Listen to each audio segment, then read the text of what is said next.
Hi friends, வணக்கம் and welcome to RK news Tamil Nadu channel. சற்று முன் வெளியான முக்கிய அறிவிப்பு. போக்குவரத்து ஓய்வூதியர்களுக்கு நிலுவை அகவிலைப்படி உயர்வுக்கு ரூபாய் 3028 கோடி நிதி தேவைப்படும். செய்தியை முழுமையாக கேட்கறதுக்கு முன்னாடி நம்ம சேனலை சப்ஸ்கிரைப் பண்ணலாம். சப்ஸ்கிரைப் பண்ணிக்கோங்க, மறக்காம பெல் பட்டனை கிளிக் பண்ணிக்கோங்க. அப்போ தான் நம்மளுடைய அப்டேட்டட் நியூஸ் உங்களுக்கு உடனுக்குடன் வந்து சேரும். போக்குவரத்து ஓய்வூதியர்களுக்கு நிலுவை அகவிலைப்படி உயர்வு வழங்க ரூபாய் 3028 கோடி தேவைப்படும் என போக்குவரத்து துறை தெரிவித்துள்ளது. இது தொடர்பாக அதிகாரிகள் கூறியதாவது, நிதி பற்றாக்குறை உள்ளிட்ட காரணங்களால் போக்குவரத்து கழக ஓய்வூதியர்களுக்கு கடந்த 2015ஆம் ஆண்டு நவம்பர் முதல் அகவிலைப்படி உயர்வு வழங்கப்படவில்லை. இது தொடர்பாக நீதிமன்றத்தில் உள்ள பல்வேறு வழக்குகளில் அகவிலைப்படி உயர்வு வழங்க உத்தரவிடப்பட்டுள்ளது. இதன் தொடர்ச்சியாக அகவிலைப்படி உயர்வு வழங்க தேவையான தொகை குறித்து கணக்கீடு செய்யப்பட்டது. அதன்படி நடப்பாண்டு அக்டோபர் மாதம் வரையிலான காலகட்டத்தில் அகவிலைப்படி உயர்வு வழங்க ரூபாய் 3028.75 கோடி தேவைப்படுகிறது. மேலும் மாதந்தோறும் அகவிலைப்படி உயர்வு அளிக்க வேண்டுமானால் கூடுதலாக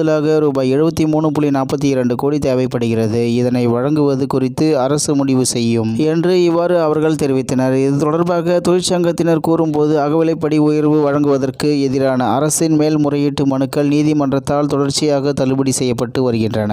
எனவே காலம் தாழ்த்தாமல் குறைவாக ஓய்வூதியம் பெறும் ஓய்வூதியர்களின் நலன் கருதி அகவிலைப்படி உயர்வு வழங்க அரசு முன்வர வேண்டும் என்றனர். மேலும் பணப்பலன்கள் எப்போது? போக்குவரத்து ஓய்வூதியர்களுக்கு பல்வேறு பிரச்சனைகள் இருந்து வருகிறது. அவர்களுக்கு கடந்த 2015ஆம் ஆண்டு முதல் அகவிலைப்படி உயர்வு மறுக்கப்பட்டுள்ளது. நிதி பற்றாக்குறையை காரணம் காட்டி ஓய்வு பெறும் ஊழியர்களுக்கு ஓய்வு பெறும் நாளில் ஓய்வு கால பணப்பலன்கள் வழங்கப்படுவதில்லை. ஓய்வு பெறுவோர் வெறும் கையுடன் வீட்டுக்கு அனுப்பப்படுவதாக தொழிற்சங்கத்தினர் தொடர்ந்து குற்றச்சாட்டை முன்வைத்து வருகின்றனர். இது தொடர்பாக பல்வேறு கட்ட போராட்டங்களும் நடத்தப்பட்டுள்ளன.